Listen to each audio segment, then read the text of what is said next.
وعلى أسعد النبيين وأكرم المرسلين نبينا محمد عليه أفضل الصلاة وأتم التسليم وعلى آله وصحابته ومن دعا بدعوته واستنى بسنته واكتفى أثره إلى يوم الدين. سبحانك اللهم لا علم لنا إلا ما علمتنا إنك أنت العليم الحكيم. رب اشرح لي صدري ويسر لي أمري واحلل عقدة من لساني يفقهوا قولي. أما بعد، السلام عليكم ورحمة الله وبركاته. ci gaba da karatun littafin na Umdatu al-Ahkam min kalam Khair al-Anam na Sheikhin Malami Allama al-Hafiz Abdul Wahid ibn Abdul Ghani al-Maqdisi rahimahullahu ta'ala. Za mu tashi farkon babi na babun taimama, inda malam yake cewa babu at-tayammum, babi da zai tattauna akan taimama. Kalmar taimama kamar yadda malamai suke cewa idan aka ce yammama ana nufin kafada, shine mutum ya nufaci wani abu. Allah ya ce fata yammamu sa'idan tayyiba, shine faqsudu sa'idan tayyiba, shine ku nufaci abin nan ƙasa wadda take mai tsarki, sai ku daka da tafukan hannayenku ku yi taimama da ita. To asali kasdin ko ka nufaci wani abu ko kai nufin yin wani abu shine ma'anar yamma. Har wani mai magana cikin su yana cewa wala adri idza yammamtu ardan uridu alkhayra ayyuhuma yalini alkhayru alladhi ana abtaghihi am alsharru alladhi huwa yabtaghini. Yace wala adri, ban sani ba, idza yammamtu ardan, idan na nufi zuwa wani gari ko idan na nufi zuwa wata ƙasa. Ma'anar yammamtu ardan shine qasadtuha, idan na nufaci na je wannan gurin. Wala adri idza yamamtu ardan uridu alkhayra, idan ni hadafi na zuwa wannan gurin shine alkhair.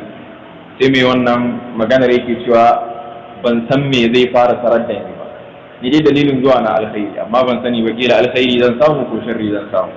Yace alkhairu alladhi ana abtaghihi am sharru alladhi huwa yabtaghihi, shin alkhairin da nake cewa shi nake so na je na samu shi zai same ni, ko kuma sharri wanda ba shi nake nema ba shi yake nema. To idan aka ce taimama, wannan a yaren larabci kenan shine qasad. A shari'a suna cewa hiya taharatun turabiyya, tsarki ne da ake yi da ƙasa, wanda hadafin wannan abin shine yana tsayawa matsayin alwala, sannan yana tsayawa matsayin wanka. Akwai gurin da za a yi taimama asali gurin na wanka ne, akwai kuma wurin da za a yi taimama asalin wurin na alwala ne. So amma ita alwala, ita taimama tana ɗaukar duka matsayin guda biyu. Tana da sharuɗa da ya kamata a ce an kiyaye kafin a yi, sa'annan babu wani abu da take da shi na musamman da yake karya ta wanda baya karya alwala. Sauran abubuwa yawanci da malamai ke kawowa suna karya taimama, wannan abubuwan da dama babu dalili a kansu. Kamar a ce in mutum ya taimama sallar farilla kadai zai yi, ba zai iya yin sallar farilla biyu ba, sai dai farilla da nafilarta. Yana kare haka sai dai ya je ya sake yin wata taimama, wannan babu dalili a kai. Sannan cewa da ake yi idan mutum ya yi taimama ba zai iya jan masu alwala ba, shi ma wannan babu dalili a kai. Za mu yi batu insha Allah a cikin karatunmu.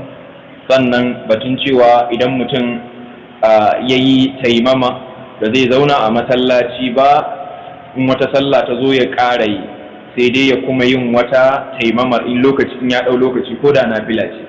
So duk wannan karatuttukan babu ingantaccen dalili da yake tabbatar da su matsayin ta ɗaya da alwala a dukkan babuka. In har mutum ya yi ta, babu abin da zai karya ta, sai abin da yake karya alwala sananne a gurin malamai.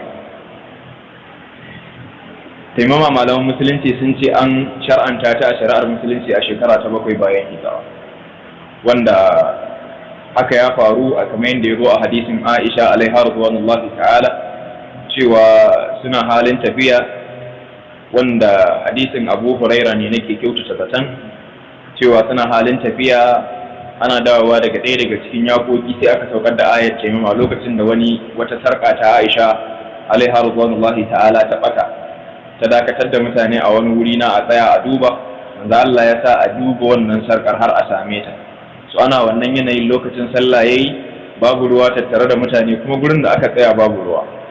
Har Abubakar, jama'a suka je suka samu Abubakar mahaifin Aisha suka ce kaga abin da yarka ta jawo.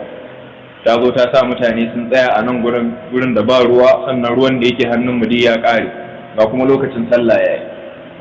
Aka je har ya samu Aisha take cewa ya dinga dungura ta da wata sandar da ke hannunsa, yana ce min kin dakatar da mutane, kin zo kin sa an zauna a nan gurin alhali ga halin da ake ciki, ba ruwan da za a yi sallah, ruwan hannun mutane ya ƙare kuma wurin babu ruwa. Ce ana wannan da yanayin sai ubangiji ya saukar da ayar taimama, ita ce ayar cikin suratul ma'ida, ya ayyuhal ladina amanu idza kuntum ila salati faghsilu wujuhakum wa aydiyakum ila al-marafiq wamsahu bi ru'usikum wa arjulakum ila al-ka'bayn har zuwa karshen aya. Kuma wannan ayar duk da ta yi kama da ayar cikin suratul nisa wanda dukansu suna batu akan taimama, amma kar mu manta suratul nisa sura ce makiyya kusan gaba ɗayanta banda wasu ayoyi.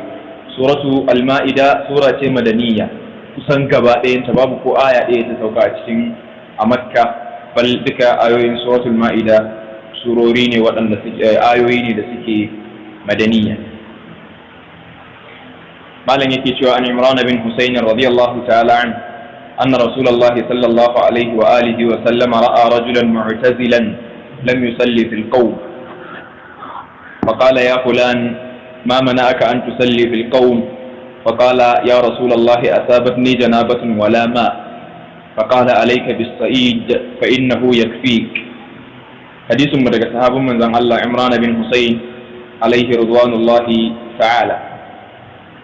صحابين نمائكي عليه الصلاة والسلام وندا شكر مسلم تسديد أبو هريرة. شكر مسلم تسديد أبو هريرة شكر تبقي كينا bayan hijiran ma'aiki sallallahu alaihi wasallam. Kuma kamar yadda Abu Hurairah ya shekara 3 da yan ɗoriya da manzo Allah, haka shi ma Imran bin Husayn shekara 3 da yan watanni tare da manzon Allah sallallahu alaihi wa alihi wasallam. Sannan suna cewa daga cikin falalar Imran bin Husayn akwai mala'iku suna kawo masa ziyara, bal ya zo a riwaya cewa yana magana da su duk da ba ganin su yake yi ba.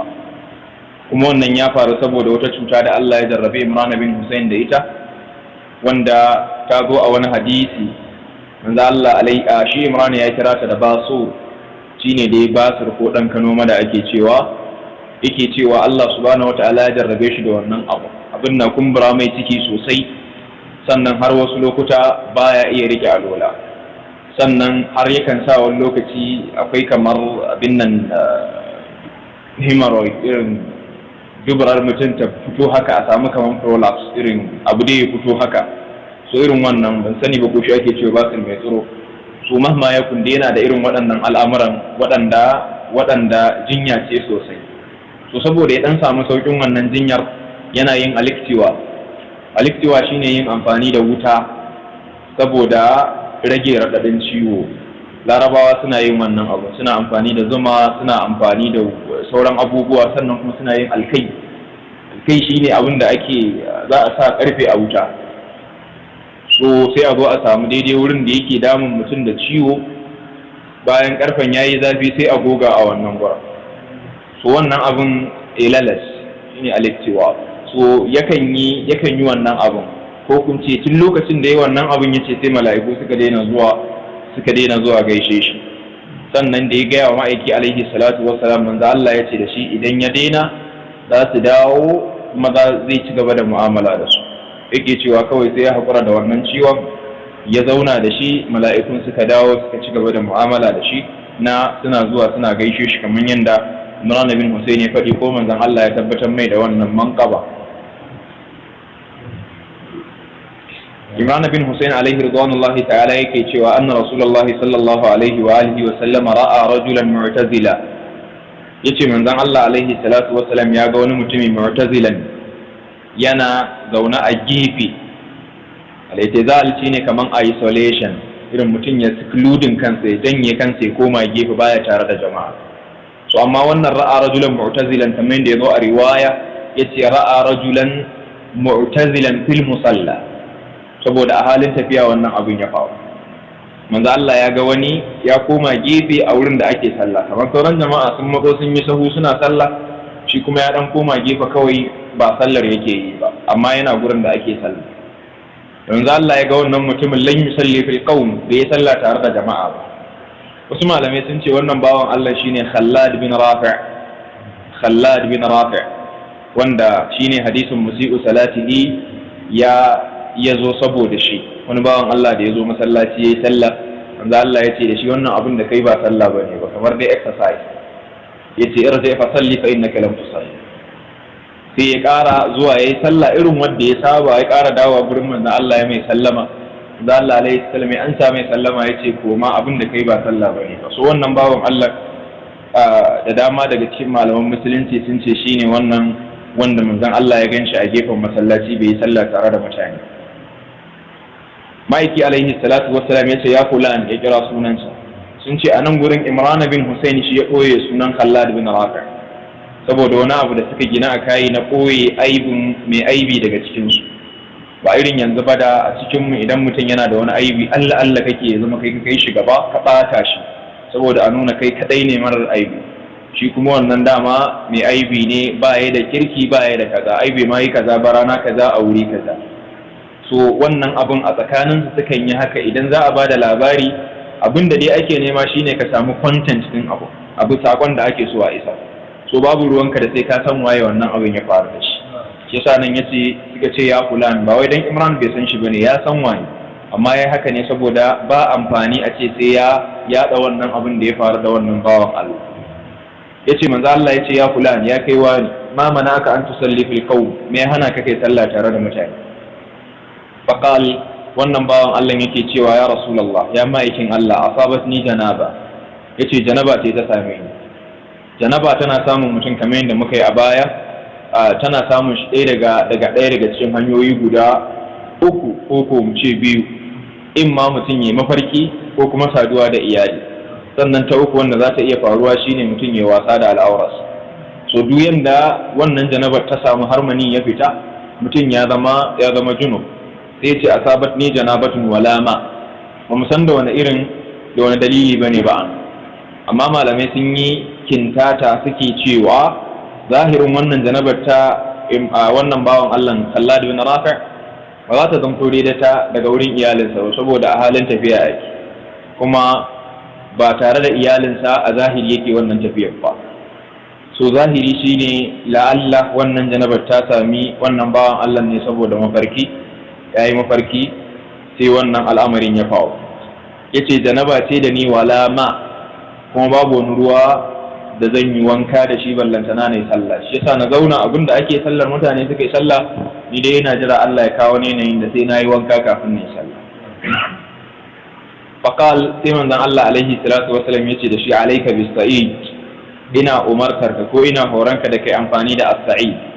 Malamai suka ce as-sa'id huwa kullu ma sa'ida ala wajhi al-ard, shine duk abin da ya dora a bayan kasan nan da muke rayuwa. Duk da wasu malamai sun fassara as-sa'id da at-turab, amma dai wannan ma'anar ta biyu ta farko da na ambata ma sa'ida ala wajhi al-ard, duk abin da yake bayan kasa ana ce da shi sa'id. Kuma in ba ku manta sharuɗan da muka tattauna akan su ba a baya lokacin da muke batu akan yin amfani da boge, mutum ya yi fitsari ko ya bayan gari ya amfani da dutse, ban san ko za ku yi tunowa ba. So akwai makamantan wannan sharuɗan a wannan babu. Dalili shine duk abin da ke bayan ƙasa mutum zai iya yin taimama da shi, tunda manzo Allah ya taimama da bango, sannan ya yi taimama da ƙasa. Bal malamai sun ce a zahirin ma'anar sa'id shine duk abin da yake doron ƙasar nan mutum zai iya yin taimama da shi, matukar yana da wani sashe na ƙura a cikinsa. So har wasu malaman sun kai abin nan sun matsa wajen kawo misali da cewa hatta ƙura idan ta taso, mutum ya ga misali bai kai ƙasa ba ko kuma babu ƙasar da zai dangwala, in kana wannan yana ɗan wahala. So idan ya ga ƙura ta taso zai iya buɗe hannunsa, idan ya ji ta taɓa abin da ta taɓa sai ya daki fuskarsa sannan ya daki tafukan hannayensa, in yi wannan taimama ta wadatar da shi. To amma banda wannan ma iya ce duk abin da ke bayan ƙasa wanda ƙura za ta iya taɓa shi, ƙasa za ta taɓa mutum zai iya taɓa shi yake gama, sawa'un dutse ne ko bango ko bishiya ko duk wani abin da zai iya ɗan riƙe wani sashe na ƙura ko ƙasa, mutum zai iya dukansa ko ya shafa shi, sannan ya shafa fuskarsa ya kuma shafa hannunsa da niyyar cewa zai yi taimama, kuma wannan ibadar zai iya yin ibadarsa da ita insha Allah kamar yadda wanda ya taɓa ƙasa zai iya yi. yake cewa alayka bis-sa'id, na hore ka da yin amfani ko ina horan ka da kai amfani da as-sa'id shine kasa ko duk abin da yake doron kasa, fa innahu yakfik, shi wannan ya wadatar da kai. Darussan da zamu dauka a cikin hadisi, abu na farko shine karhancin mutum ya zauna a gurin da mutane suke sallah alhali shi ba sallah yake yi. Wannan karhanci a zahirinsa ma'aiki alaihi salatu wassalam karara ya hana, shi yasa wasu cikin malaman musulunci suke ga wannan abun ma haramun. Misali kamar yanzu shigowar mu masallacin nan mu dauka sai muka zo muka tara ana sallan magariba, mu ko mun yi sallan magariba kafin mu taso. Muna da zafi biyu, idan akwai ma fili a bayan masallacin inda za mu zauna, in ma mu tsaya a wajen masallaci masu sallah ta idan da sallah kafin mu shigo, ko idan har muka shigo masallaci ba za mu samu wuri mu zauna mu ce muna jiran masu sallah su yi sannan su zo a sannan abin nan ni abin da za mu yi a cikin masallacin ba. In har za mu shigo masallacin tilas mu yi sallah tare da su, mun gane, in za mu shigo tilas mu yi sallah tare da su. Idan ko ba za mu shigo ba ko kuma ba ma son mu yi sallah tare da su sai mu tsaya a waje. Wannan shine abin da dama daga cikin sahabban ma'aiki alaihi salatu wassalam suka gina kai. Shi yasa suke cewa Abdullahi bin Umar idan yayi sallah wani wuri ya zo ya tarar da wasu suna sallah, wani uzuri zai shigar da shi masallacin, cewa yake wa wa'anda yake tare da su, imma zo mu yi sallah tare da masu sallan nan ko mu jira in sun gama mu shiga. Manzon Allah ya hana zo ka shiga wani wuri ana sallar jami'i ko da kai ma kayi sallar, ka zo ka shiga wani wuri ana sallar jami'i ka samu wuri ka zauna ka bar jama'a suna yin sallah. Ce wannan ya saba wa karantarwar ma'aiki alaihi salatu wassalam. Shi yasa Abdullahi bin Umar yake hanawa. So in ma ka jira a waje, in ma ka zo ka shiga sallah kamar yadda shine zahiri. In ka shiga sallah ya za ka yi da wasan sallar da kai ta farko? Sai ka maida ta nafila, ko kuma wannan da za ka yi ta a matsayin nafila, wancan da ka yi ta ce sallar ka wadda ka sauke farali da ita na wancan sallar da su waɗannan suke. Abu na biyu a cikin hadisin mu shine ijtihadi da sahabban ma'aiki sallallahu alaihi wa alihi wa sallama suke yi a lokacin sa idan ba su da wani nassi. Wannan bawan Allah Sallar bin Rafi' ba wani karatu da ya sani a wannan babu, shi dai abin da ya sani shine duk wanda yake da taimama a wanda yake da janaba ba zai yi sallah ba sai yayi wanka. Ka'ida sai ya wanke wannan janabar ya je yi sallah.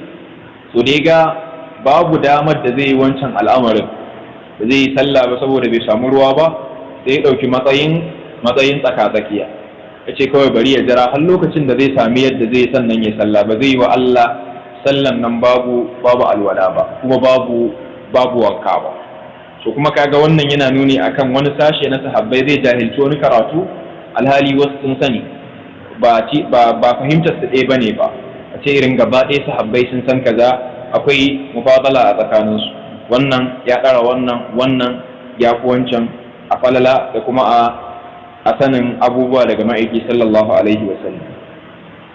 Abu na gaba a cikin hadisin mu shine wanda na yi ishara, shine koye mai aibi idan mutum zai ba da labari yana da kyau, sai dai idan dalili zai sa ka dan bayyana shi dan a fahimci abin da kake so ka isar masa ko, amma kar ya zamto koyaushe hadafin ka yin mummunan abu zaka ba da labari dangane da wani, yana babban target ɗinka shine ka kawo dan ka fente shi sannan kai kuma ka tashi lafiya da wasu lokuta mutane suna yi saboda su zamto irin su kadai ne masu tsarki, sauran jama'a kowa yana da illa, da za a zauna da shi ana kawo mutane a ce wani ai wannan matsalarsa kawai kaza, wani ce wannan ai mutumin banza ne yana kaza, wani haka mutum zai zo ya ta abin nan ba a wani babin addini ba, haka kawai a babin mu'amala, babu wanda yake 50 cikin 100 a wurinsu. To sukan yi haka dan su koye aibin mutum. Koye aibin nan yana sa mutum ya samu rufin asiri a lahira, kamar yadda manzo Allah alaihi salatu wassalam yace man satara musliman satarahu Allah yawmal qiyamah. Yace duk wanda ya sitirta mumini, ba a sitirtawa asali sai yin abin yana da muni. In kaga ana rufe abu sautari, abin yana da muni ne, musamman na ayyuka. So manzo Allah yace duk wanda ya rufe aibin wani daga cikin waɗanda ya sani, Allah zai rufe masa nasa aibin ranar kiyama. So rufe aibi in ba a gurin da ake buƙatar a bayyana shi ba, mutum ya iya ƙoƙari ya ga yana dannewa, yana da muhimmanci. babban sakon hadisin mu kuma shine cewa idan mutum yana da janaba zai iya yin wanka kamar yadda manzon Allah ya gaya wannan bawan Allah sallallahu alaihi wa sallam. Kuma idan mutum yana da janaba zai iya yin taimama kamar wanka na ce ko idan mutum yana da janaba zai iya yin taimama, kuma taimaman nan kamar yadda sigar ta gabata abin da zai zo a gaba shine duka ɗaya ake wa ƙasa. Mutum ya sa tafukansa guda biyu ya daki ƙasa ya kakkaɓe ko ya hure, bal kakkaɓewan zai iya hatta haɗa hannunsa haka ya rage wannan yawan ƙasar da ta kama hannunsa, ya shafa fuskarsa farko sannan ya shafa. So da zarar ya haka ba sai ya yi bugu so biyu ba, sannan kuma ba sai ya kawo wannan shafar har zuwa gwiwar hannunsa ba, kamar yadda za mu yi fito akan wannan a cikin hadisanmu na da za su zo gaba insha Allah. hadisin mu na gaba malam yace ana Ammar ibn Yasir radiyallahu ta'ala anhuma qala ba'athani an-nabiy sallallahu alayhi wa alihi wa sallam fi hajatin fa'ajnabtu فلم أجد الماء فتمرغت في الصعيد كما تمرغ الدابة ثم أتيت النبي صلى الله عليه وآله وسلم فذكرت ذلك له فقال إنما كان يكفيك أن تقول بيديك هكذا ثم ضرب بيديه الأرض ضربة واحدة ثم مسح الشمال على اليمين وظاهر كفيه ووجهه. حديث مرقى صحاب من الله عمار بن ياسر عليهما رضوان الله تعالى، wanda da shi da mahaifinsa duka manyan sahabbai ne kuma suna daga cikin as-sabiqun al-awwalun da suka musulunta tun farkon musulunci. Da mahaifiyarsu Sumayyah bint Khayyat alaiha ridwanullahi ta'ala, wanda sun ce ita ce matar da aka fara zubar da jininta a cikin musulunci. Bal umuman musulunci jinin mace aka fara zubarwa, wanda wannan jinin ya shayar da wannan addinin, abubuwan addinin suka ci gaba da gudana, ita ce wancan Sumayya binti Khayyat. Abubuwan da suke zuwa a littattafan sira na cewa Sumayya Abu Jahal ya soka mata mashi a farji ko ya ta tattaka mata mashi a farji har ta mutu, wannan duk da cewa Abu Jahal dan ta'adda ne zai iya yin wannan, amma hanyar da wannan labarin ya zo babu guda ɗaya da ta inganta. Shi yasa malaman musulunci suke cewa ba za a kala mai ba, duk da ku cewa dan ta'adda. Abin da ya inganta shine cewa kashe ta suka yi kamar yadda ake kashe sauran mutane, amma batun a ce abin nan yayi ta saka mata mashi kamar yadda yake dai abin nan yawo a littattafan sira, abin ya zo ta hanya ce mursala, wanda ana buƙatar samun tabbaci a irin wannan babu, ya zama dai abin ya je har kan wanda abin ya faru ko wanda idan sai gani, sai a isar da wannan labarin.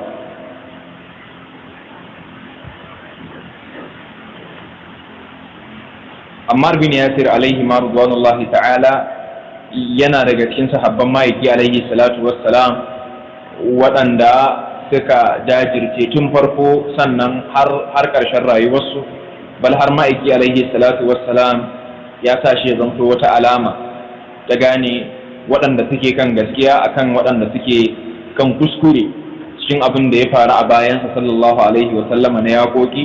Yace waiha Ammar taqtuluhu alfi'atul baghiya, manzo Allah yake magana wa Ammar lokacin ana ta aiki, sai manzo Allah da ya ga Ammar ya kade mai kasa yake cewa wasu jama'a waɗanda suke kan kuskure za su kashe Ammar bin Yasir alaihi ridwanullahi ta'ala, kuma ya tabbata Ammar bin Yasir ya yi shahada a hannun wasu jama'a da suke cikin tawagar Muawiya bin Abi Sufyan radiyallahu ta'ala anhuma, wanda kan haka wasu malaman suka ɗauki darasin cewa zahiri a rigingimu da suka yi ta faruwa tsakanin abin nan wasu daga cikin magabata, faro daga kan wanda ya faru tsakanin Ali bin Abi Talib radiyallahu ta'ala anhu da Muawiya bin Abi Sufyan, wanda a zahirin al'amari idan mutum yana da insafi ba dalili ne da zai ɗauka yanzu ya ce zai ci mutuncin wani daga cikin wayannan bangarorin ba ku misalin al'amari.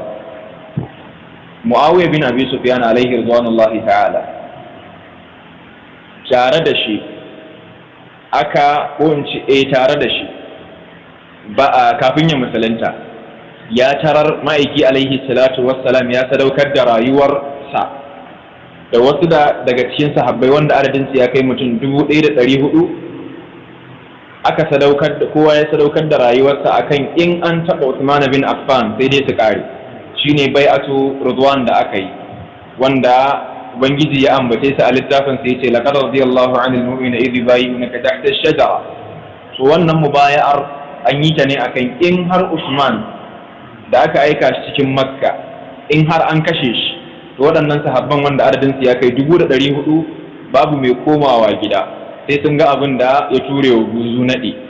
So akan wannan abin da aka abin nan na Muawiya bin Abi Sufyan ya ce akan Usman manzon Allah ya sadaukar da rayuwarsa, sannan ya sadaukar da rayuwar ya sa mutane suka yi mubaya'a, kowa ya yi mubaya'a akan cewa zai yayya wa manzon Allah alaihi salatu wassalam in har an kashe Usman.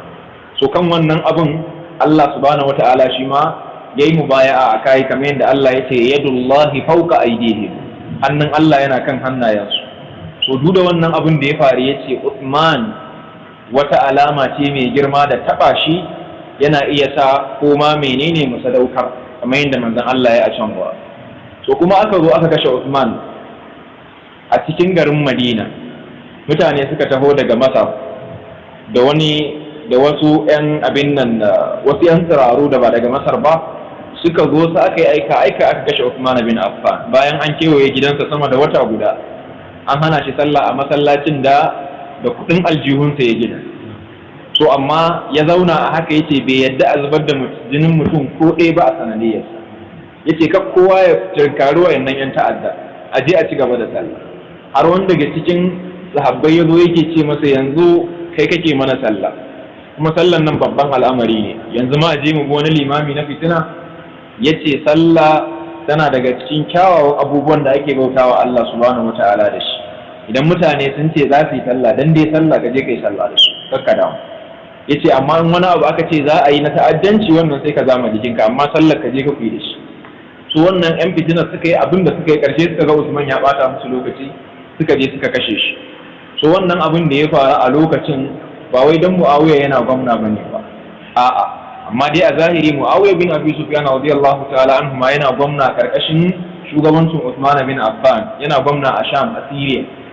So da wannan abin ya faru, an yi ta kokarin a ga an dawo da abubuwa yadda suke, saboda su wayannan da suka yi kisa so suke asali shugabanci ya dawo hannunsu. To suka ga kuma kashe Usman ba shine shugabanci ba, saboda bayan an kashe shi akwai abubuwa da yawa. So labarin kisan Usman na yaduwa a Madina, su wannan jama'a suka ga gaskiya Madina ma ta musu girma saboda a tsorata suke, sai suka fara zare jiki suna guduwa wasu wurare, sun yi sansani a wasu wurare, sun ɓuya a bayan wasu jama'a, amma dai tabbas sun bar cikin Madina kuma an san su waye. So wannan abin ya sa sauran masu hankali cikin muhajirun da ansar da suke Madina sai suke cewa ba za a bar abin nan ga lala babu shugabanci ba, dan haka a nemi wani ya zamto shugaba a ci gaba da abubuwan da aka saba yi na addini, zai zama wa'ancan mutanen bukatar su bata biya ba. Kuma haka aka yi, jama'a suka nuna lalle sai Ali bin Abi Talib cikin masu hankali cikin muhajirun da ansar ya nuna bai so, ba zai karba abubuwa a irin wannan yanayin ba na rudani. Suka ce in bai karba ba abubuwan za su lalace sama da haka. Ali bin Abi Talib ya karbi wannan tafiyar alaihi ridwanullahi ta'ala. To bayan ya karbe ta, kalubalen farko shine cewa a nemo wanda suka kashe Uthman. Shi ko Ali bin Abi Talib a lokacin yana ga mutane hankalinsu ya tashi, suna ga wasu basu ma mai mubaya'a ba, saboda suna ga kaman yana da hannu a kashe Uthman. A ce Uthman na mutuwa ka zama shugaba, sai ake ga kaman abin akwai wani alaka tsakanin biyu. So shi yana so ya samu mubaya'ar mutane su fahimci cewa bai da alaka da wannan. Muhajirun da ansar da suka yi mubaya'a ko da suka yi mubaya'a a Abubakar da Umar da Uthman din, su suka masa mubaya'a, kamar yadda ya kawo hutubar farko a cikin wani littafi na yan Shi'a sunan shi Nahjul Balaga, da abin nan suka kawo ruwaya daga wurinsu. Ali bin Abi Talib yake faɗi da larabci yake cewa innama shura lil muhajirin wal ansar fa idza istama'u ala rajulin wa sammuhu imaman kana dhalika inda Allah ridan. Yake cewa innama shura, zaɓin shugaba a cewa na shi zai jagoranci al'amuran mutane, wannan abu ne da yake hannun muhajirun da ansar. yace fa idza jama'u ala rajulin wa sammuhu imaman kana dhalika inda Allah ridha. sai idan suka haɗi kan wani mutumi suka goya mar baya suka ce wannan shine jagora, Allah ma ya yarda da wannan. yace kuma wa'annan jama'ar su ne suka goya mar baya ya zama shugaba, dan haka kar wani ya dinga ganin laifinsa. wanda suka dora Abubakar, suka dora Umar, suka dora Usman, su ne suka ce lalle sai shi, ce to bai da wani laifi a ciki. to yana faɗin haka ne saboda wasu da suka mai tawaye. umuman dai ba ya da laifi radiyallahu ta'ala an.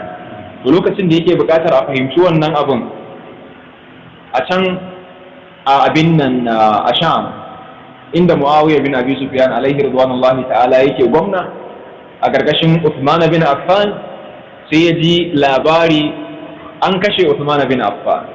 kar mu manta ba waya ne da su ba a lokacin ko kuma rediyo, mutum ne da abin nan fatake ne za su ɗauki labari su tafi har can gurin, sannan su ba da labarin gwargwadon abin da suka ji ko suka gani. so abin ya ɗau lokaci, amma sai aka kai labari da cewa an kashe Uthman bin Affan, sannan ga shugaba shine Ali bin Abi Talib a yanzu. tambayar farko da Muawiya ya fara yi sai yake cewa kashe Uthman aka yi, aka ce an kashe Uthman. har ma wanda suka kawo labarin sai da suka je suka ɗauko rigar Usman ga ta nan da jininta kaca suka taho da ita suka kai wa Muawiya. sai ka gama rigar irin kisan walakanci da aka yi wa Uthman bin Affan. gashi matarsa an yanke mata hannu ga kaza. yake cewa to wayannan mutanen da suka yi kisa ina suke yanzu?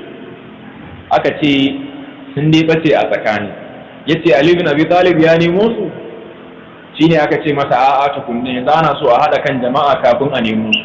dan yanzu aka ce za a nemo su ba tare da jama'a sun yi wa Aliyu ma mubaya'a ba radiyallahu ta'ala anhu, so zai zama kamar akwai faction da yawa, yan adawa za su yi yawa, kuma wannan kamar mataki ne na farko na karyewar daula. yake cewa to abinda hikimar Ali bin Abi Talib shine sai jama'a sun gama dawowa hayyacin su, sai a zo a kama mutanen nan irin kamun kazar kuku, a zo a kama mutum a cewa na dama an san da shi yana nan red handed, sai a zo a kama shi abin nan a je a yi mai hukuncin da ya dace. to shi da yake abin ya je mai a haka, yace kuma ba a kama su ba, aka ce ba a kama su ba. yace to na ji labari manzon Allah ya bada rayuwarsa akan Uthman, sannan manzon Allah ya ce rayuwarsa habbai gaba ɗaya kusan mutum 1400 duka akan Uthman. yace duka manzon Allah ya abin nan ya sa suka yi alkawari akan wannan. yace to dan haka mu ba mu da wani zaman da za mu yi, muna kan irin wancan tafiya ta ma'aiki alaihi salatu wassalam. shi yasa yace zai fito neman jinin Uthman, kuma hatta fitowa neman jinin Uthman da abin nan Muawiya bin Abi Sufyan alaihi radwanullahi ta'ala yayi, asali bai fito dan ya yaki Ali bin Abi Talib ba. abin da ya fito shine a nuna masa ina wanda suka kashe Uthman ya dauki mataki akan su, saboda shi yana ga wajibi ne akan ta. idan mutane sun manta wancan hadisin na Hudaybiya, shi bai manta ba. so da ya zo wajen neman jinin Uthman, Ali bin Abi Talib ya ce babu wanda zai wani aiki sai idan ya samu umarni daga sama. so yanzu kai kafin a ce ka ɗau wani mataki akan wani, ka zo kai mubaya'a tukunna, kuma haka ya kamata a yi.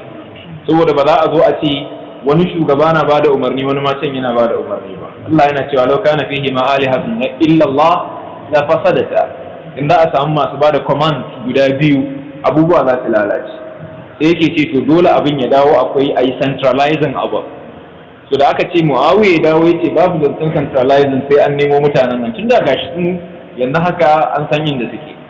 so wannan ya tsaya a nan, wannan ya tsaya a nan, wanda shine har abin da ya kai ya kawo. kuma bayan an yi abin da aka yi, mutane sun zo sun fahimci junansu daga baya.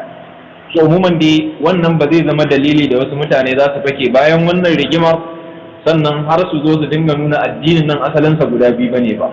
akwai mabiya Ali bin Abi Talib, akwai mabiya Muawiya bin Abi Sufyan. asali babu wannan, duka babu ɗaya daga cikin su face yayi imani da Allah da ma'aiki sallallahu alaihi wa sallam. sannan babu ɗaya daga cikin su da yake da wani abu na itikadi na musamman dangane da mala'ikun Allah ko manzannin Allah ko littafin da Allah ya sauka. ba su da wani littafi na musamman ko na bangare daga cikin su kaga yanzu dan an zo an kirkiro wata aqida wanda suka makalkale bayan wani daga cikin waɗannan mutanen, ba za su ce wai su ne akan gaskiya ba. gaskiyar da Ali bin Abi Talib yake kanta daban, sannan addinin Shi'a kuma daban. abubuwa ne guda biyu fararan, wannan yayi nan wannan yayi nan. so da Ali bin Abi Talib baya kan abubuwa da ake faɗi ko in ce na akidin shi'a kamar yadda suke cikin littattafansu. To mun dai Ammar bin Yasir alaihi ridwanullahi ta'ala yake cewa ba'athani an-nabiy sallallahu alaihi wa alihi wa sallam fi haja, yace manzo Allah alaihi salatu wassalam ya aika ni wajen wata bukata tasa, yace fa ajnabtu, sai janaba ta kama ni, yace fa lam ajid al-ma, ban samu ruwan da zan yi wanka da shi ba, yace fa tamarradtu fi as-sa'id, sai na je nayi birgima a cikin ƙasa ko nayi birgima a ƙasa, yace kamata marrabu dabba, kamar yadda dabba take birgima, irin raƙumi raƙumi, doki ko wanda daga cikin dabbobi idan suna wanka, yace sai na irin wannan. Kuma ataitu nabiyya sallallahu alaihi wa alihi wa sallam, yace sai na zo na tarar da ma'aiki alaihi salatu wassalam, fa zakartu zalika lahu, sai na bashi labarin abincin da nayi a hanya, cewa janaba ta same ni, naga babu ruwa, ban samu ruwa ba, sai nayi birgima a cikin ƙasa. Nan ma ijtihadi Ammar yayi, abin da yayi tunani shine in an samu ruwan nan ba wanke jiki za a yi gaba ɗaya ba, sai ce to tunda an ce ƙasa ana iya yin taimama da ita, so yanzu bar ne birgima a cikin ƙasar gaba ɗaya na, sai idan an tashi dai alal akalli gurin da ruwa ya kamata ya taba, tunda ba ruwan yanzu ƙasa ta taba. Yace sai ga ma'aiki alaihi sallam ga irin ijtihadin da yayi radiyallahu ta'ala an. Sai manzo Allah ya ce inna ma yakfika an taqula bi yadayka hakaza, aida ya wadatar da kai idan kai haka da hannayen.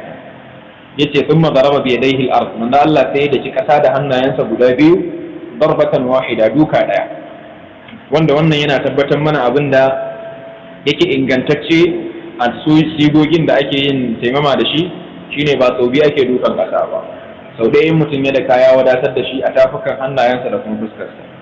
Yace thumma masaha shimala ala al-yamin, sai manzon Allah ya shafa hannun hagun dinsa akan hannun dama, dai alamun ya shafa cikin su ko kuma asali cikin su da ƙasa, sai ya shafa bayan dama, bayan hagun da cikin tafin dama, da kuma bayan dama da cikin tafin hagun.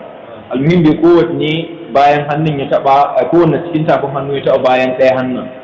Yace da aka yi haka wa zahiru kaffaihi, da kuma zahirin abin nan tafukan hannayensa, ya haɗa wannan cikin sannan ya shafa bayan, ciki kowanne ya taba sannan ya ƙara shafa baya. Yace wa wajhahu, sannan kuma manzo Allah ya shafi fuskarsa, ya shafi fuskarsa alaihi salatu wassalam. So a zahirin hadisin manzo Allah ya karantar da amma yanda zai yi taimama shine dukan ƙasa sau ɗaya, sannan mutum ya shafi tafukan hannayensa da kuma bayan hannayen, sai kuma ya shafi fuska. Wannan shine sigar da ta tabbata. Sigar da ya zo shi a wasu littattafai da muke karantawa na cewa za a yi taimama har zuwa gwiwar hannu, wannan bai inganta ba. Sannan wanda suke cewa za a yi zuwa kafaɗa, shi ma wannan bai inganta ba. Sannan babu wani abu da ake yi a taimama banda wannan duka guda ɗaya. Wasu suna cewa darbatul lil yadi wa lil yadaini wa lil kaffaini wa darbatul lil wajhi, duka ɗaya na fuska sannan duka ɗaya na hannu, so duka ɗaya dai gaba ɗaya za a yi wa ƙasa, sannan a yi wannan taimamar guda biyu. Darussan cikin hadisanmu darussa ne da suke zahirai cewa taimama duka ɗaya ake wa ƙasa. Sannan sahabbai suna ijtihadi a lokacin ma'aiki sallallahu alaihi wa alihi wa sallam, sun zo su gaya wa manzon Allah ya kuskurantar da su ko ya datar da su, ya ce sun yi daidai.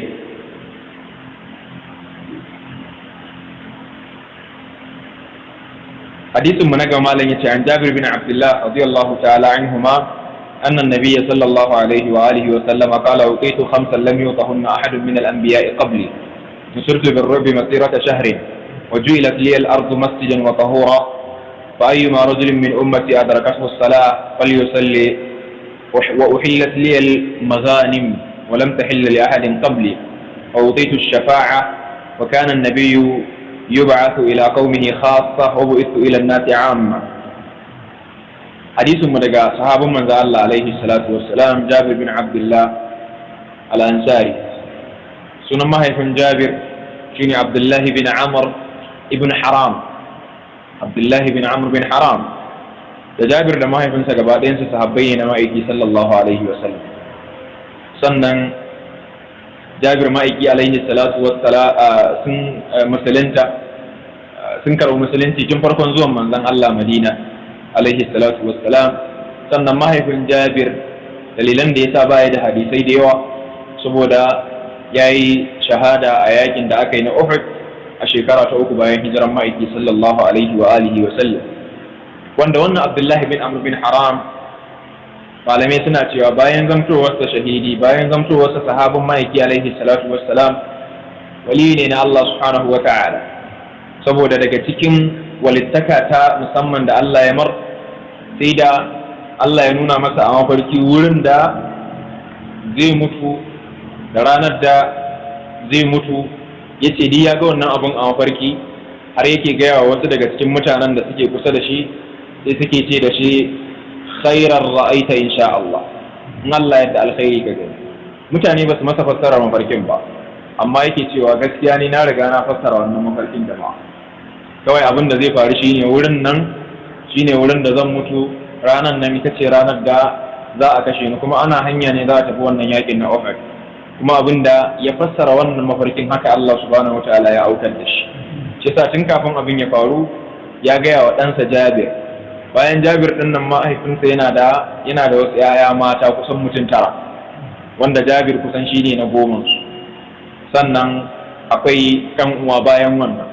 Sannan ga tarin bashi da babansa yake da shi wannan Abdullahi bin Amr bin Haram. Yace duka sai da babansa ya gaya masa a hanya. Yace ana bin sa kaza, ana bin sa kaza, dabino buhu kaza, tsabar kuɗi ga adadin su. Yace ya haɗe su ya gaya mar, yace kuma na wakilta ka biya mun wannan abubuwan saboda ba dawowa za a yi da ni ba. Sannan ga al'amura ya haɗa shi, ɗora shi akan wasu abubuwa wanda kuma dai cikin ikon Allah abin ya faru yadda shi baban Jabir ya faɗi. Sannan Jabir ya zo ya biya waɗannan basu sukan, har ma Jabir da ya auri bazawara, manzo Allah ya tambaye shi, yace me yasa baka auri budurwa ba wacce da ƙuruciyarka za ku dinga yin wasanni tare, tula'ibuha wa tula'ibuk, shine ka ta nema wasa na miyau sai ma kana mata wasan miyau. Malamai sun ce shine ma'anar mula'aba, saboda a cikin hadisin manzo Allah ya hada abubuwa guda biyu, tuda'ibuha wa tuda'ibuk wa tula'ibuha. Mun ce muda'aba shine yin wasanni haka kamar yara, sannan mula'aba kuma wasan yawo. Ce to za ku yi wasa kai da ita ko dinga yin wasanni a tsakanin. Sai Jabir yake cewa manzon Allah akwai nauyin da babana ya bari, ba zan yi auren budurwa ba saboda akwai ire-iren ta kusan guda 8 zuwa 9 a gida. So in na auro budurwa abin zai tare yayi yawa. Shi yasa na auri bazawara mai dan hankali da shekaru, sai ta zama mai tsawatan musu da kuma sai ta musu alama. Ya haƙura da wannan, ya sadaukar da wannan al'amarin saboda ganin cewa ya zartar da wasiyar mahaifinsa alaihi ma ridwanullahi ta'ala. Yana daga cikin fuqaha sahaba alaihi ridwanullahi ta'ala, kuma yana daga cikin samari cikin sahabban ma'aiki alaihi salatu wassalam, wanda duk yakokin da aka je ina ji banda Badar, Jabir gaba ɗaya ya je su alaihi ridwanullahi ta'ala. Malam yake cewa, Jabir yake cewa manzo Allah sallallahu alaihi wa alihi wa sallam ya ce uzitu khamsan, yace an bani abubuwa guda 5. Wannan a zahiri yana ƙara nuna tawazu'un manzon Allah da kaskantar da kansa. Bai ce li khamsan ba, ina da guda 7, ko istahaqaqtu khamsan, na cancanci wasu abubuwa guda 5. Ya nuna Allah subhanahu wata'ala ya bashi waɗannan abubuwan duk da yana ga kamar bai cancance su ba. Shi yasa suka ce manzo Allah ya amfani da lafazin uti, an bani, kamar an taimaka min da su. Yace Allah ya bani wasu abubuwa guda 5. A zahiri wannan yana cikin mafhumul adad, wanda a gurin wasu malaman usul suna cewa la i'tibara lahu, shine akwai wuraren da za a ambaci adadi a ce an ban abu 5, amma ba wai ana nufin kwara 1, 2, 3, 4, 5 bane ba. Kawai an ambaci 5 ne kamar dan a kusanto da abin da adadin abu, kila zai iya zama 6 ko 7, ko kuma ya zama 4 ko wani abu makamancin wannan. Amma ba wai ana nufin 5 ne cis ko cir ba, zai iya zamtowa ya dora akan 5. So wannan shine itibarin da wasu malamai suka gani, utitu 5 lam yuqahunna, an ban abubuwa guda 5 da ba a bawa wani ba daga cikin annabawan Allah kafi na, inji manzon Allah alaihi salatu wassalam. Dalilin da yasa suke ga wannan mafhumul adad la i'tibara lahu shine manzo Allah alaihi salatu wassalam cikin abubuwan da aka bashi ba wa sauran annabawa ba, malamai sun kididdige wayannan abubuwan sun kai guda 60. kaga anan kuma biyar yace aka bashi. Hatta a cikin sahihain kadai in mutum yace zai taro bayan biyar din nan, ya zo a wata riwaya an kawo wasu abubuwan da ba sa cikin guda biyar din nan da manzon Allah ya faɗi, wanda zahiri idan muka lura za mu ga kamar ka'idar can ta malaman usul da cewa mafhumul adad la i'tibara lahu, irin ba a lura da shi a wasu babuka, la'alla wannan ka'idar ta za ta samu wurin zama a nan, ko kuma mai kallo na biyu a wannan hadisin cewa utitu khamsan, shine an ban wasu abubuwa guda biyar ibtida'an a farkon al'amari, mun gane, sai aka dinga ƙara mun su kuma ɗaya bayan ɗaya har ya kai adadin da wasu malamai suka faɗi. Mun fahimci wannan na biyu shine da farko guda biyar aka bashi kama ɗaya, sai aka dinga ƙarawa, an ƙara mai kaza, an ƙara mai alkautara, an ƙara masa kaza, an ƙara mai kaza, wanda duka ba sa cikin wannan hadisi. Ba wuce jawami alkalim baya cikin hadisin, to abin sai ya tare kai wancan adadin, wanda zahiri dai abin yana da yawa, wanda Allah ya fifita ma'aiki sallallahu alaihi wa alihi wa sallama da shi akan sauran halittu. Yake cewa ba a ba wa wani annabi ba kafina ji ma'aiki sallallahu alaihi wa sallam. Sai manzo Allah ya kirga sai ce nusurtu bir ru'bi masirata shahri, an bani nasara ko an karfafa ni ta hanyar sanya tsoro masirata shahrin, ta hanyar sanya tsoro a zukatan makiyana tafiyar da ta kai ta wata guda. Shine idan manzo Allah alaihi salam ne ko bangaren arewa yace za shi yaki, idan za ka yi tafiyar wata guda daga wannan bangaren arewa, to mutanen da za ka tarar bayan ka yi tafiyar wata guda din nan, hantarsa tana ɗura ruwa idan suka ji manzon Allah ya yi arewa, ba sa jin cewa zai tsaya ne nan kusa-kusa, suna ji kamar zai iya kaiwa gare su. So wannan al'amarin malaman musulunci sun ce wannan manzon Allah cewa ya an bashi, ba ba al'ummarsa ba. Dan wasu daga cikin 'yan jihadi da yanzu ake da su na duniya, waɗanda kusan ka iya ce da su 'yan ina da zub da jini, da dama daga cikinsu ba jihadin suke yi fi sabilillahi ba. So suna ƙoƙarin diyan da za a yi sai sun sanya tsoro a zukatan al'umma, sawa'un wannan tsoron ta babin da ya halasta ne ko ta babin da bai halasta ba. Idan aka ce dan me suke sa tsoro a zukatan al'umma su ce ai ga abin da Allah ya keɓanta manzon Allah alaihi salatu wassalam da shi, nusurtu bir ru'bi masirata shahri, ana bani nasara, ana taimaka min da sanya tsoro. Malamai suka ce wannan abin da manzon Allah ya faɗi, wannan fadila ce khassa bihi wa li ashab. Sun ce abu ne da ya takaici manzon Allah shi kadai da shi su sahabbansa.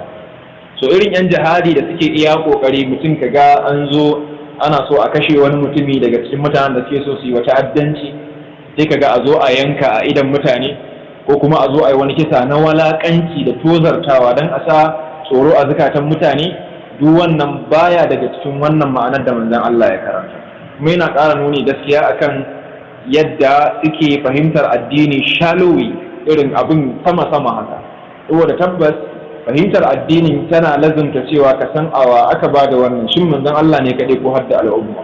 Abin da ya barin jaye manzon Allah kaɗai, shi yasa yake nusirtu, ni an bani nasara, ana ƙarfafa ni ta hanyar sanya tsoro.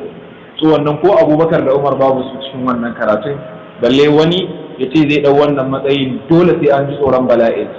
Wannan zalunci ne kuma bai yi kama da karantarwar ma'aiki ba sallallahu alaihi wa sallam. Yace wa ju'ila liyal ardu masjidan wa tahura.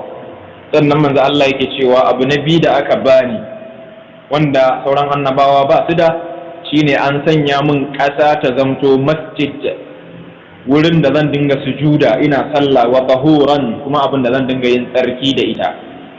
Wannan al'amarin zahirinsa sun ce ba na manzon Allah ne kadai ba, ya hada duk da al'umma.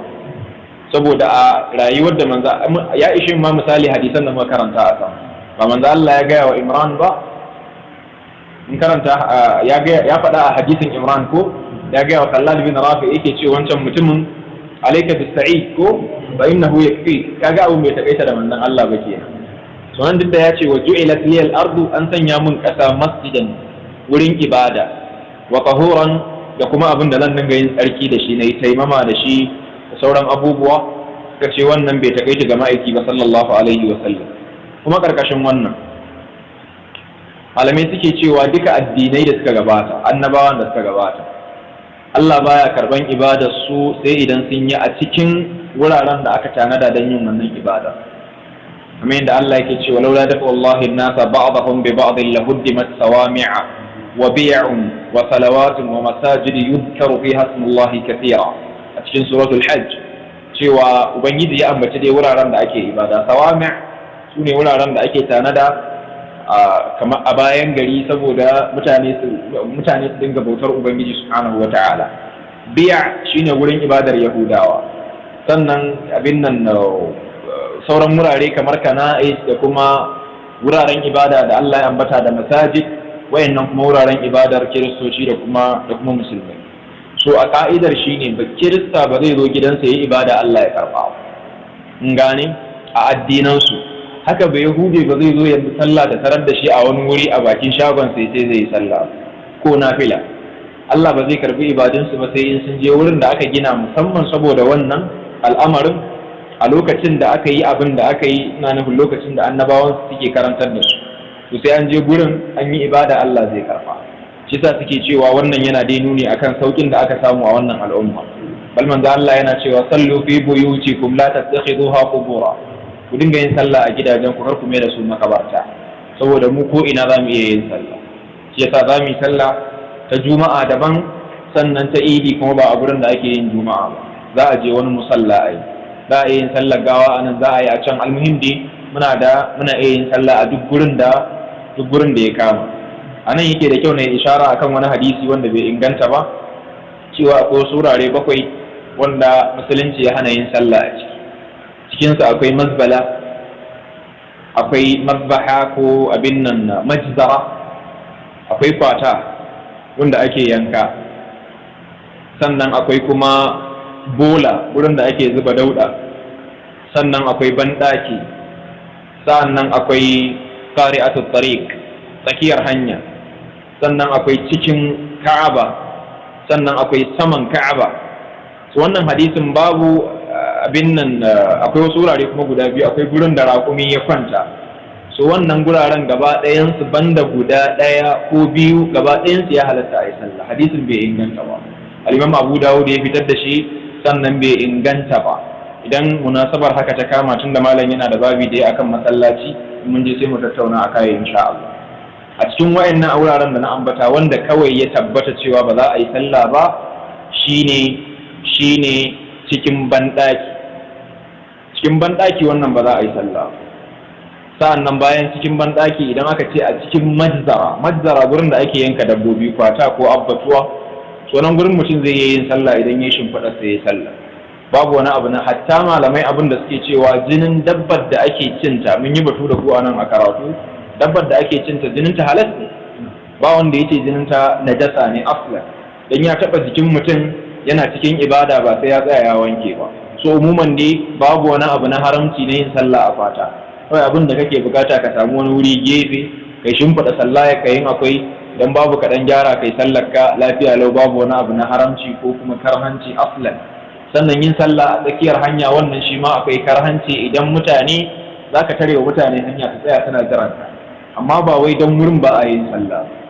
Sannan yin sallah a saman ɗakin Ka'aba, wannan babu wani abu na haramci kai tsaye. Abinda malamai suka kawo shine suke cewa ina mutum zai fuskanta, saboda kamar ya ƙure Ka'aba. Makamancin wannan yanzu haka idan zaka duba Ka'abar a yadda take, akwai gine-gine da aka yi towers a kewayen Ka'abar wanda sun wuce Ka'abar girma. So yanzu ka ce daga hawa na kaza zuwa na kaza kar mutum ya sallah ya fuskanci can saboda ya wuce tsayin Ka'aba, kun ga ba sa wannan ka'idan ba. So mutum zai iya sallar sai ya fuskanci inda Ka'aba take, zai iya yin sallah a saman Baitullahil Haram, sannan mutum zai yi sallah a cikin Ka'aba. Bal manzon Allah ya sallah a cikin Ka'aba, kamar yadda ya zo a hadisin Abdullahi, a hadisin Bilal da abin nan Usama bin Zaid alaihim ridwanullahi ta'ala. So umuman dai waɗannan wuraren da na ambata yawancin su babu wani abu na hani daga manzon Allah alaihi salatu wassalam, ko ina mutum zai yi yin sallah, babu wani abu na karhanci ko hani. Na gaba yake cewa fa ayyuma rajulin min ummati adrakathu as-salata falyusalli. Manzo Allah yace duk inda wani mutumi cikin al'umma ta sallah ta riske shi to yayi sallah a wannan gurin. Yace wa hillat liyal maghanim, abu na uku da aka fifita manzon Allah akan saura shine an halasta masa maganim. Al-maganim shine abin da aka samu daga gurin makiya bayan an gwabza yaƙi, wanda ya sha bamban da abin da ake cewa fai'u. Fai'u kuma shine abin da aka samu na dukiyar arna idan aka zo aka biyo su suka gudu ko suka ji tsoro suka tashi.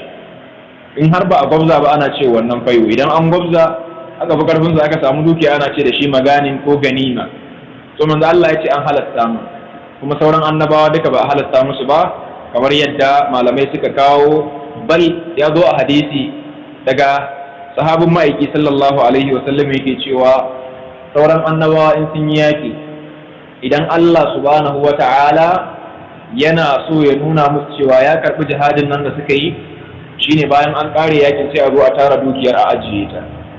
Idan aka ajiye, idan babu tsinke ɗaya wutan nan wannan abin ba zai kone ba, sai an haɗa duk abin da aka samu daga gurin arna an tara shi wuri guda, suna gani sai Allah ya sako da wuta daga sama ta kone wannan abin gaba ɗaya, ba wanda zai ɗauko mai a ciki. So idan haka ta faru Allah ya karɓi jihadin da suka yi. Idan abin nan bai kone ba, zama za su yi a gurin suna ta neman gafarar Ubangiji na gazawa da suka yi da yasa Allah yake kona wannan dukiya. To amma a cikin wannan al'ummar sai Ubangiji ya sanya ba za a barnatar da dukiyar, ba za a iya amfani da ita, wasu ta amfana da ita a wasu babuka na rayuwarsu. Yace walam tahilla li ahadin qabli, manzo Allah yake cewa ba a halasta wa kowa cin ganima ba kafina, duka sauran annabawa ba a halasta musu ba. Yace wa wutitu shafa'a, sannan an bani ceton da aka ba manzon Allah da yawa, amma wanda manzon Allah yake nufi anan alaihi salatu wassalam shine ash-shafa'atul uzma, shine babban ceto da manzon Allah zai. Wannan shafa'atul uzma shine wanda manzon Allah alaihi salatu wassalam zai ranar kiyama, idan an tsatsaya gaba daya mutane suna ta fatan a zo a yi hisabi, har dan wanda zai shiga wuta ya gaji da tsayuwa da shi za a zo ana yawo ana bin kan annabawa, a faro da kan annabi Nuhu a ce do Allah dai a dan kamar ana kamun kafa su roki Allah a zo a yi hisabi, har wannan da zai shiga wuta. So mu man dai an gaji da wannan abubuwan, za a yi wanda zai abin nan shige wa mutane gaba har a yi wannan ceton, shine a fara wannan hisabin shine ma'aiki sallallahu alaihi wa alihi wa sallam, kamar yadda da aka zo wurin sa yake cewa ana laha, yace lalle ni na cancanci wannan al'amarin saboda ubangiji ya bani, ce anan zai yaba Allah ya faɗa abin da zai faɗa, har kuma Allah ya bashi wannan ceton, yace da shi sal tu'ta wa qul yusma washfa tushaffa, ce ka faɗa ka abin nan ka faɗa abin da kake so ka faɗa ana jin ka, sannan ka tambayi abin da kake so za a baka, kuma ka nemi ceto za a baka wannan ceton. Manzo Allah ya ce sai ya faɗa abubuwan da Allah bai sanar da shi ba a lokacin da yake faɗan hadisin, har zuwa dai ƙarshen hadisin kamar yadda aka sani. Manzo Allah yake cewa wa kana an-nabiyyu yub'athu ila qaumihi khassa. Abu nabiya yace annabawa sun kasance ana tura su ne zuwa ga iya al'ummar su, wa bu'ithu ila an-nasi 'amma, amma ni an turo ni zuwa ga duniya gaba daya, kamar inda manzo Allah yake cewa bu'istu ila al-ahmari wal aswad, an turo ni zuwa ga jajaye da bakake. Sannan a wata riwaya manzo Allah ya sallama yake cewa an turo shi ga dukkan duniya ne gaba daya, sabanin sauran annabawa, wanda akwai dogon zance da ban so mu shiga dangane da annabi Nuhu. Su malaman suna ga shi ma an turo shi ne a duniya gaba daya, amma dai zahirin karatu shine annabi Nuhu ba a duniya aka turo shi ba, an turo shi ne ga al'ummarsa. Sai dai abin da la'alla ya fi kusa da cikin zantuttukan shi ne ba shi kadai aka turo ba a lokacin, akwai wasu annabawa koma bayan shi wanda suka kira sassan duniya. Shi yana kiran inda yake kira, su ma suna kiran inda suke kira, kamar yadda ubangiji yakan turo annabi sama da ɗaya a lokaci guda. An turo annabi Musa, tare da shi akwai Harun, sannan akwai Yusha bin Nun da ire-iren su wanda dukansu annabawa ne, banda Yusha wasiyi ne ba annabi ba. So wayannan su ne abubuwan da suka zo a cikin hadisin mu guda biyar, kamar yadda na yi ishara abubuwan suna da yawa, amma dai in mun lura a ciki ba a kawo mana cewa an ba manzon Allah tafki ba. wasu malamai suna ga tafkin nan na manzon Allah ba shine alkautara ba, kamar yadda ɗaya daga cikin malaman musulunci Muhammad bin Shihab az-Zuhri yake cewa ya nakalto cewa alkautar yace huwa al-khayr al-kathir, wannan zancen Abdullahi bin Abbas ma ke yace alkautar din nan ba wai shine ruwan ba. Idan aka ce inna a'tainaka alkautar, tabbas mun baka alkautara. Alkautar din nan idan ka duba kamus kamar dictionary ta larabci ko abin da malaman tafsiri suka faɗi akai za su ce ma alkhair alkathir, alkhairi mai yawa. shi sa ko fassarar da ake mana kamar a islamiyya inna a'tainaka alkautar, lalle mun baka alkhairi mai yawa, to wannan shine alkautar din. Amma asali tafkin da aka ba manzon Allah wannan sunan shi hawl, ba a ce mai alkautara. So wasu malaman suna ga abubuwa ne guda biyu, kar a dinga cewa wannan tafkin alkausara, kuma zancen yana da karfi kwarai da gaske. Kusan shi Imam Bukhari ya rinjayar a cikin littafin sa sahih da yake batu akan wannan aya. Sannan a cikin ba in an lura babu dawami alkalim wanda aka ba manzon Allah alaihi salatu wassalam. Sannan a ciki babu abin nan alwasila, wanda manzo Allah ya ce duk wanda ya roƙan mun wasila hallat lahu shafa'ati yawmal qiyamah. Da aka ce mun tambaye shi me wasila, sai ya ce wani wuri ne na musamman da Allah ya tanada a lahira, wanda ba wanda ya cancanci wannan gurin sai wani bawa daga cikin bayansa. Ina tsammanin ya zanto ni ne. To wannan ma kun ga babu shi a cikin wannan. So zahiri dai kamar mafhumul adal la itibara lahu din nan abu ne da yake da wijha. Insha Allah za mu tsaya anan, muna fatan Allah ya dace da mu. Assalamu alaikum wa rahmatullahi wa barakatuh.